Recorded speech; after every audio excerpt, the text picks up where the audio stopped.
Hello students, कैसे हैं आप? आज हम अपना एफएमटी का नेक्स्ट चैप्टर पढ़ेंगे। इसमें हम ट्रॉमा, वर्क स्ट्रेस और डिजीज के कॉन्सेप्ट्स को समझेंगे।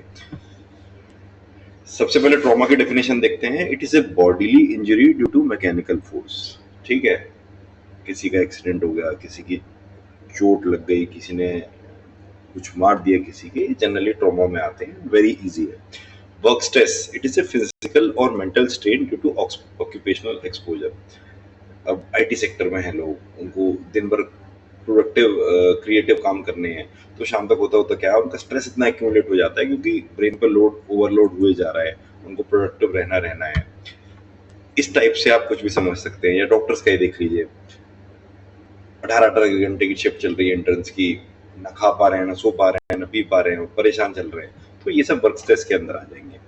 तो ट्रॉमा का मतलब सीधे सीधे चोट हो गया, और वर्क स्ट्रेस का मतलब काम की वजह से शरीर या मन में एक्स्ट्रा लोड। रिलेशनशिप क्या है ट्रॉमा की डिजीज के साथ? ट्रॉमा कैन प्रेसिपिटेट डिजीज, यानी कि मान लीजिए कोई पेशेंट ऐसा है जो हाइपरटेंसिव है, लेकिन उसकी हाइपरटेंशन कंट्रोल्ड है क्योंकि वो उसकी मेडिकेशन लेता है, क्लिंडिपाइन लेता है या कुछ भी लेता है। अब उसके सामने सडनली या उस पर कोई ऐसा चोट उसकी लग गई, एकदम वो गिर गया, तो इसकी वजह से क्या है, एकदम उसकी बॉडी पैनिक में जा सकती है, क्राइसिस में जा सकती है, या फिर कोई प्री एग्जिस्टिंग डिजीज को बढ़ा सकती है। ये भी हो सकता है कि कोई नया डिजीज बन जाए। मान लीजिए आप तो नहीं, क्या कोई आदमी जा रहा था, उसका स्कूटर से एक्सीडेंट हुआ, अब जो उसकी चोट लगी वो चोट ठीक नहीं हो पाई, तो वो धीरे धीरे वो क्रोनिक इरिटेशन भी एक बहुत बड़ा फॉर्म ले लेगा। तो चोट हमारी कभी भी पुरानी बीमारी को भी बढ़ा सकती है या नई बीमारी भी कभी शुरू कर सकती है। Trauma and the heart, trauma और हार्ट का बहुत ज्यादा कोरिलेशन है। सडन ट्रॉमा या स्ट्रेस से हार्ट अटैक हो जाता है। जो लोग ससेप्टेबल होते हैं, ससेप्टेबल से मतलब जिन लोगों की मेंटल इमोशनल स्ट्रेंथ उतनी नहीं होती, वो सीवियर इसमें परेशानी में आ जाते हैं। Emotional shock, fright, over exertion से मायोकार्डियल इन्फेक्शन हो सकता है। मायोकार्डियल इन्फेक्शन कब हो सकता है कि एकदम मान लीजिए किसी ने किसी के फैमिली मेंबर की मरने की खबर सुन ली, या उसने ऐसा कुछ देख लिया जो उसके दिमाग में डर बैठ गया, या उसने अपनी बॉडी को ओवरलोड बहुत देर तक करता रहा वो, तो उसकी वजह से भी मायोकार्डियल इन्फेक्शन हो सकता है। ट्रॉमा में cause rupture of diseased heart aneurysm. देखिए, हार्ट हमारा ऐसा ऑर्गन है जो बहुत लोड में हमेशा रहता है। तो अगर ट्रॉमा एकदम सडनली पड़ा, तो जो हमारा बीमार लोगों का जो हार्ट होता है, वो कई बार लोड नहीं ले पाता और वो कॉम्प्लिकेशन क्रिएट कर देता है। या एन्यूरिज्म, एन्यूरिज्म में हमने देखा था कि बलूनिंग हो जाती है ब्लड वेसल्स की, उनमें इतना दम है नहीं, आप पीछे से हाइपरटेंसिव हो तो ब्लड फ्लो बढ़े जा रहा है, वो झेल नहीं पा रहे, उसकी वजह से वो फूल गए। तो ट्रॉमा में ये बहुत ही डेंजरस कंडीशन होती है। आपने देखा भी होगा, हिंदी फिल्मों में दिखाते हैं कि जब ज्यादा स्ट्रेस या शॉक हो जाता है तो आदमी दिल पकड़ के बैठ जाता है कि उसे दिल का दौरा पड़ गया। तो ये एक सीरियस कंडीशन है। अच्छा, ट्रॉमा का नर्वस सिस्टम से क्या रिलेशन है? ट्रॉमा में कॉज एपिलेप्सी, पैरालिसिस। कई बार आपने देखा होगा, बहुत से लोग ऐसे होते हैं जब उनको सडनली स्ट्रेस पड़ता है तो उनको दौरे पड़ने लग जाते हैं। ठीक है, वो एकदम टूट से जाते हैं, नर्वस ब्रेकडाउन हो जाता है उनका, या उनको कोई साइकेट्रिक प्रॉब्लम हो जाती है। तो स्ट्रेस में बहुत कॉमन होता है और आजकल तो बहुत इजीली देखने को मिल जाता है।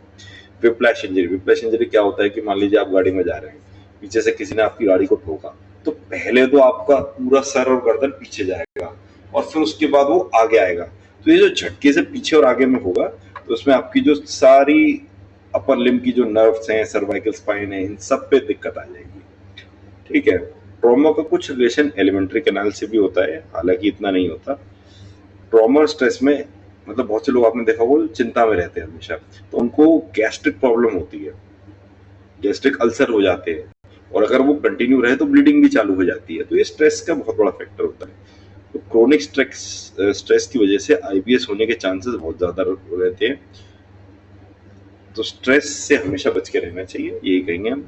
ट्रॉमा एंड मैलिग्नेंसी, कई रेयर केसेस में आप देखने को मिलेंगे कि क्रोनिक इरिटेशन कहीं हो रही है, तो this can further lead to cancer. ऐसा नहीं है कि हर क्रोनिक इरिटेशन में कैंसर ही होगा, लेकिन एक सिवियरिटी उसकी बन जाती है। कुछ इसके एग्जाम्पल हैं कि मान लीजिए कई लोगों के ब्रेसेस लगते हैं या डेंचर्स लगते हैं माउथ में, और उनकी फिटिंग सही नहीं है, बार बार उनसे कहा हुआ है, बार बार उनसे चोट लग रही है, तो ये ओरल कैंसर इसमें हो सकता है। तो रिपीटेड वो नहीं होनी चाहिए। अच्छा, वर्क स्ट्रेस और नॉन ट्रॉमेटिक ऑक्यूपेशनल डिजीज, ये देख लेते हैं। ऑक्यूपेशनल स्ट्रेस क्या होता है, सबसे पहले आप समझें। ऑक्यूपेशनल स्ट्रेस अगर आपको ज्यादा रहेगा तो काफी ज्यादा चांस है आप हाइपरटेंशन या हार्ट डिजीज आपको हो जाएगी। इसको इजी भाषा में समझाऊं तो कोई ऐसी आपकी जॉब है या वर्क प्रोफाइल है जहां पे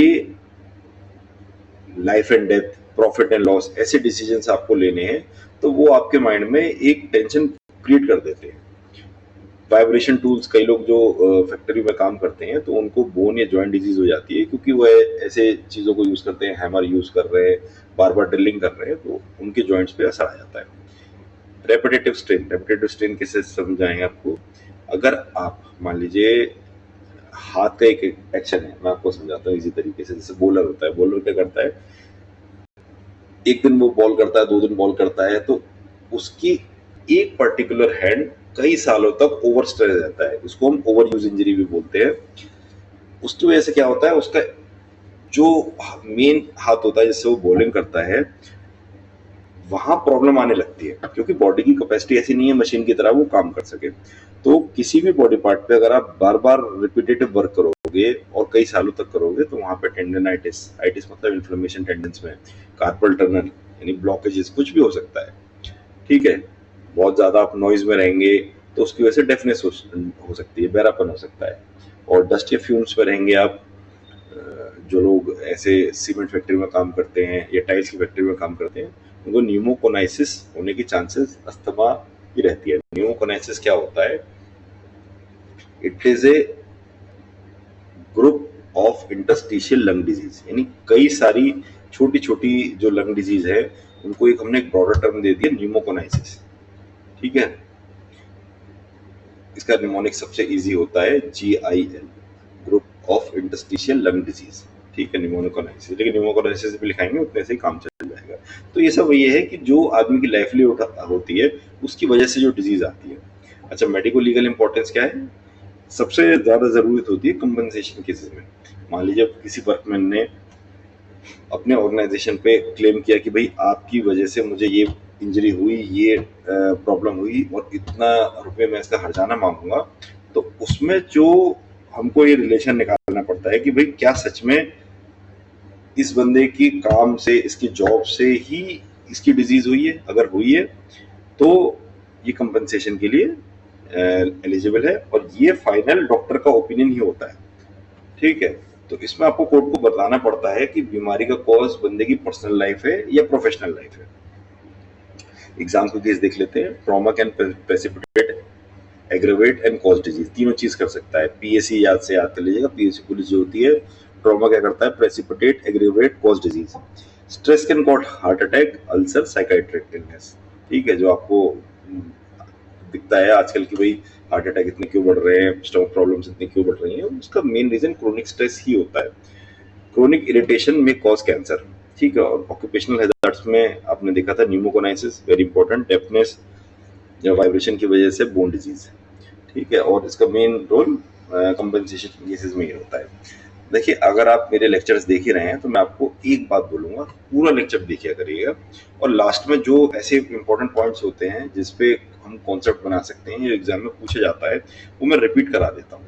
तो एक ही पूरी वीडियो में आपका सारा चैप्टर कवर हो जाएगा, मतलब सारा वो टॉपिक कवर हो जाएगा, और ऐसी लैंग्वेज है जो आपको इजीली होगी। अगर आप किसी प्लेटफॉर्म का सब्सक्रिप्शन भी लेके बैठेंगे तो आप देखेंगे वहां पे टोटली वो इंग्लिश में बोल रहे हैं, फ्लुएंट इंग्लिश में, लेकिन आपको रिटेंशन नहीं होता। हम इस तरीके से इसलिए पढ़ाते हैं कि आपको सबसे ज्यादा रिटेंशन हो कम से कम टाइम में, और आपकी कोई कॉस्ट भी नहीं लग रही है। ठीक है, तो अगर आपको लेक्चर्स पसंद आ रहे हो तो please like and subscribe. Thank you.